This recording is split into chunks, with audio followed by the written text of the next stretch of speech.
Let me be bold and very honest with you guys, because tonight we all saw something that explains why Erling Haaland still hasn't won the Ballon d'Or. Oh, we're not talking his goals, we're not talking his numbers, we are talking something else. Because when Man City basically struggled against Real Madrid, Haaland disappeared. I even saw comments stating, did Haaland even play?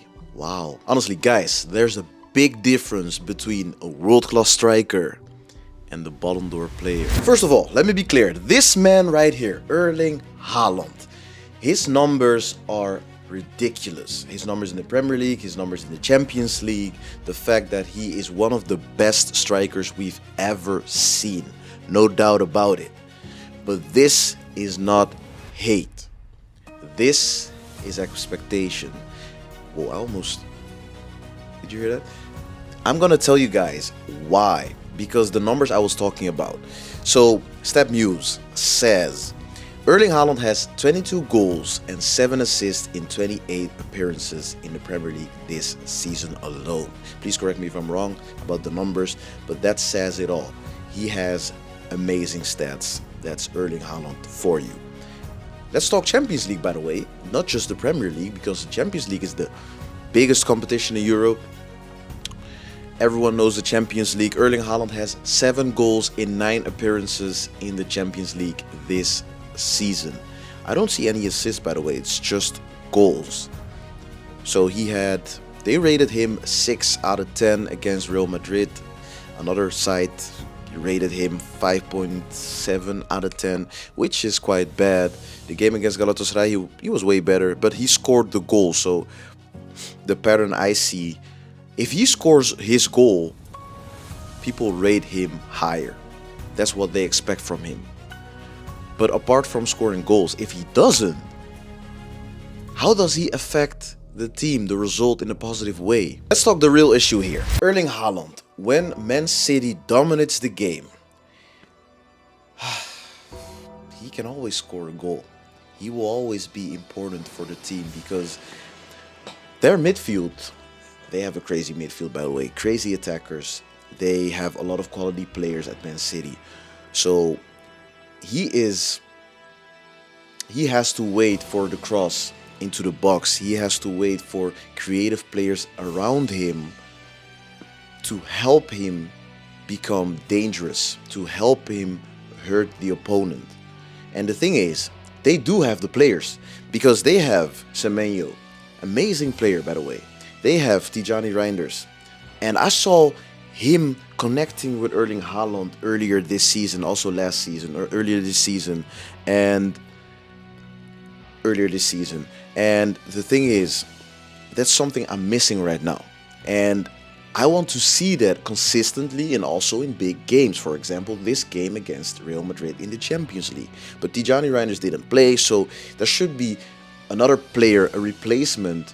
There should be another connection. There should be creativity. Because they also have Ryan Cherki, for example, but he didn't start the game. He didn't play as a starter. Phil Foden, he's out of form. I don't know what happened with him, but what I'm trying to say is they do have the players to provide Erling Haaland from crosses, from balls. I read that Doku isn't the right player to do so. Doku isn't the right player to do it. He's an amazing winger, by the way. But you just can't tell me that if Haaland doesn't get the ball, doesn't have a creative midfielder behind him, such as, for example, Kevin De Bruyne would be perfect. But if Man City doesn't have the ball all the time, doesn't dominate, and the match against Real Madrid, that match really showed that if Man City doesn't dominate, you just won't see Erling Haaland. He's a ghost. I saw painful comments saying, did he even touch the ball? Did he even play?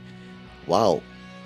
I noticed I noticed him standing on the field, on the pitch, when he got subbed off. And guys, we're talking about Erling Haaland, one of the greatest strikers on the planet.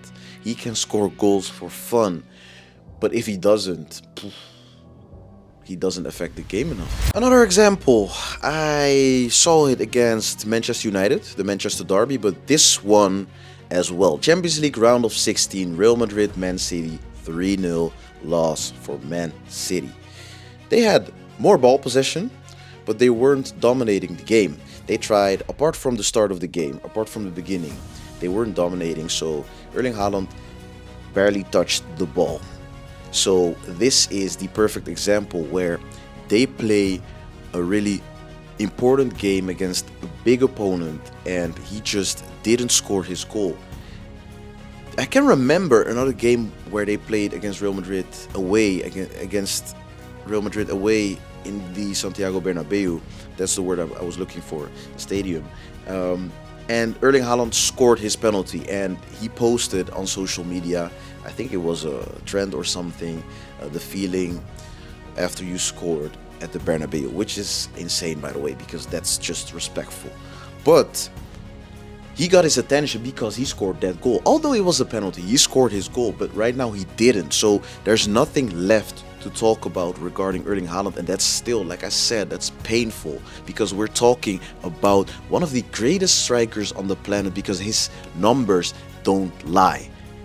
His numbers don't lie. He scores goals for fun. But let's see if I scroll to his name. So a lot of players, like Jeremy Doku, in my opinion, was one of the best players from Manchester City side. But Erling Haaland, apart from Nico Riley, wow, terrible. 5.7, not great at all. And he played 82 minutes. He barely influenced the game for Man City. And now the tactical part. Because Erling Haaland, he's an elite box striker. That's how you call it.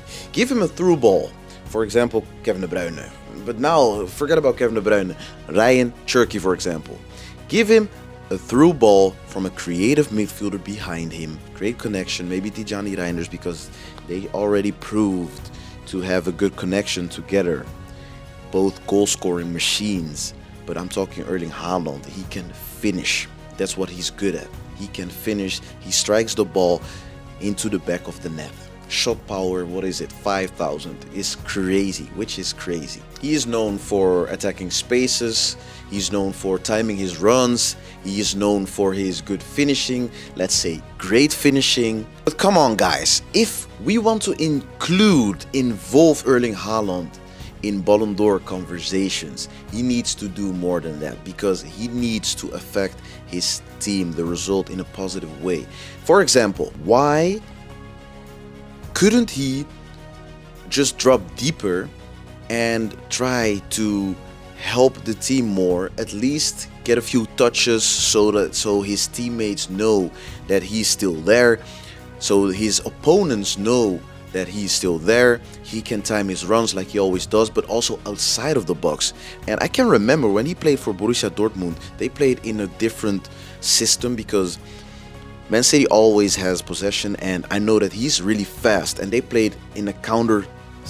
They had a counter system, so he could time his runs a bit better, attack space a bit better in a different way compared than the way he plays right now. And I think that because of his pass, he should be able to do more to help the team.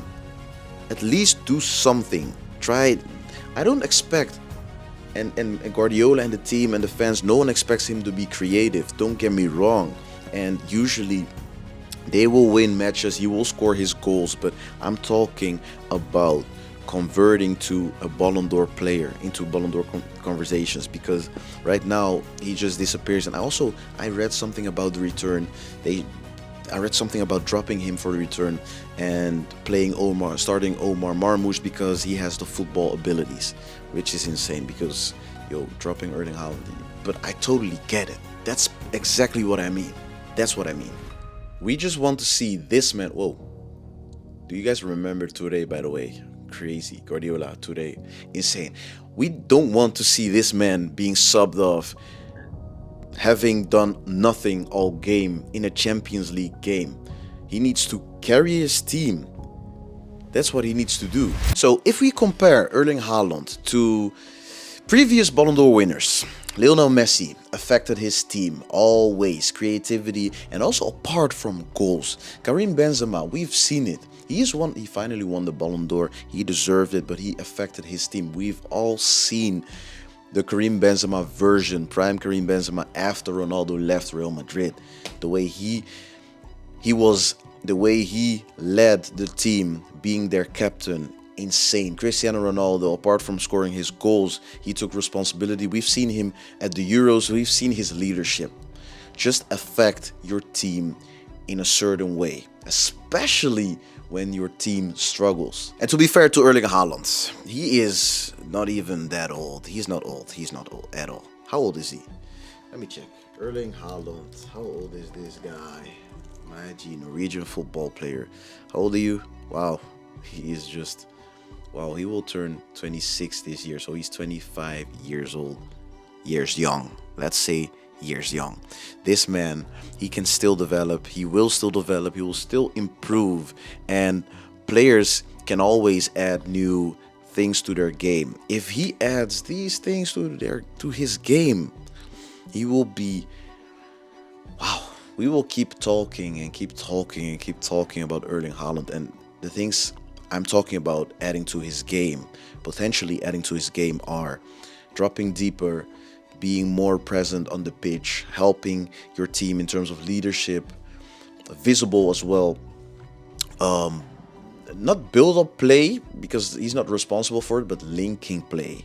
Dropping deeper, linking play, and then help his team play football again. I'd like to see him, and maybe it's not just me, but maybe you're thinking the exact same thing. You are thinking the exact same thing. He should be demanding the ball more. I also saw this one. I wanted to share it with you guys. Erling Haaland versus Real Madrid. 82 minutes played, 3 completed passes, 0 goals, 0 assists, 0 shots on target, 10 touches, lost the ball 7 times. So he had 7 lost moments losing the ball, 7 moments losing the ball. Sorry, I'm tired. I'll go to bed in a few. While having 10 touches, which is a bad thing. So he kept the ball 3 times, lost the ball 7 out of 10, which is a lot. Skip V earns 550k pounds per week. Skip it, because we all know it. But yeah, that's not relevant. So Erling Haaland, yeah, if he adds the dropping deep, demanding the ball more to his game, he will be more dangerous. If he adds the leadership, affecting his team more, helping to win also big games, important games, the biggest games, because I can also remember the Champions League final where he ghosted. He didn't even touch the ball, which is not a good thing. And reading this every single time about one of the greatest strikers on the planet, because I should respect Erling Haaland and we should keep giving him his flowers because he's from another planet as well. But you get my point. You get what I mean. So, guys, thank you guys for watching. And am I crazy about the stuff I said about Erling Haaland? Do you agree with me or don't? Just let me know. Thanks for watching. See you guys in the next video, which is tomorrow. We have a lot to talk about. A lot happened. Bayern Munich, PSG. I'm off to bed. See you later. Anything else? Nope.